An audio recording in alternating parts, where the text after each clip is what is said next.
Hi everyone, today I'm looking at a camera lens that's an interesting option for those who are on the lookout for an inexpensive 50mm lens. I'm taking a look at the Canon 50mm f1.8 Mark I.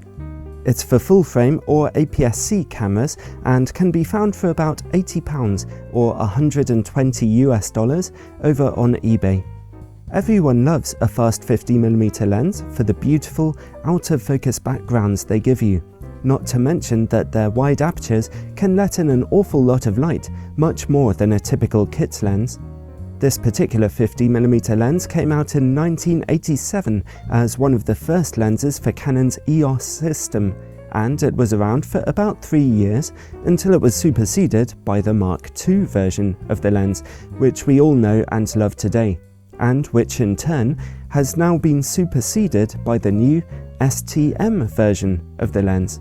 Well, the Mark I and Mark II versions of these lenses have the same optics but a different build quality, and that's why this old Mark I version is still surprisingly popular over on eBay.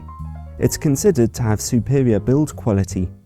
It looks a little chunky and old-fashioned, but this lens still manages to be very small and light, and it does feel slightly less plasticky than the Mark II version.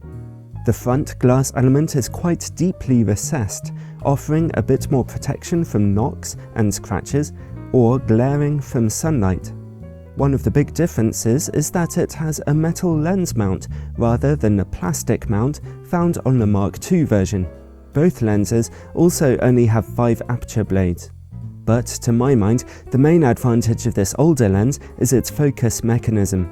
The focus ring doesn't turn very smoothly, but then again, that's not too surprising, as these lenses are now at least 25 years old. But it turns a lot more precisely than the focus ring on the Mark II version, having a much longer travel path. Also, the older version has a focus window, so you can actually see your focus distance, which is helpful if you want to set the lens to infinity. Another big advantage to the older lens is that the focus ring works using a clutch. If the lens is set to autofocus, then you can still safely turn the focus ring without damaging the gears inside. In fact, in autofocus mode you can spin that focus ring around quite happily without anything happening at all. It can be surprisingly fun. Well, let's look at the autofocus performance. First, the Mark I lens. And now the Mark II. So the older lens is a bit slower to autofocus, probably because of the focus ring's longer travel. It also makes a slightly scratchier sound than the Mark II lens. Just for your interest, here's Canon's newest STM version of the lens in action. The STM focus motor is actually just a tiny bit slower than the Mark II lens and about the same speed as the Mark I. However, of course, the STM motor is far quieter. Overall, I would say that the older Mark I version of this lens is definitely preferable to use over the Mark II version. Its focus system is much better to handle in practice, and it feels more solid in use. However, if you choose to find a Mark I lens, then remember it will be quite old and in second-hand condition. And frankly, Canon's new STM version of the lens is so much better than both the older lenses that personally I'd just get that instead.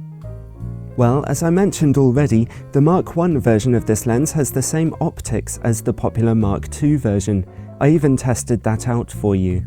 On a full-frame camera at f1.8, it's still sharp in the middle with average contrast levels. The corners are soft and dark.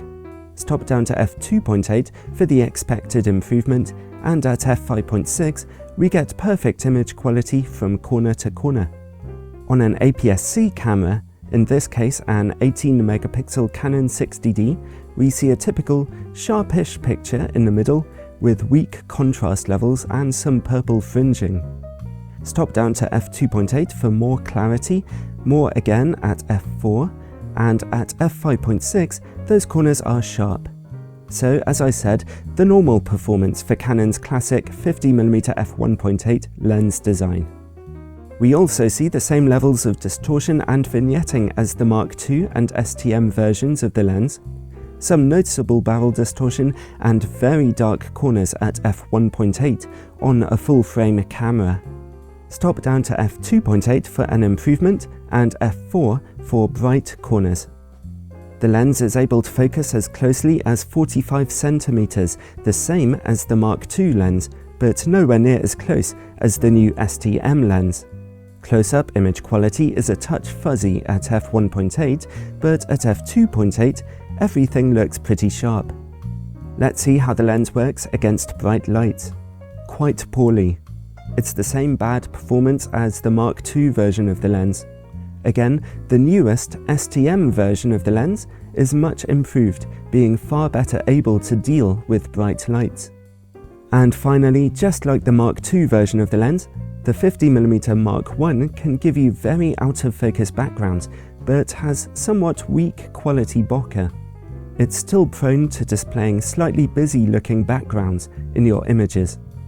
Overall, the Canon 50mm f1.8 Mark I is excellent value for money and a nice option for those people who want a very inexpensive 50mm lens, but who also want slightly better build quality than Canon's 50mm Mark II lens, in particular better manual focusing capability.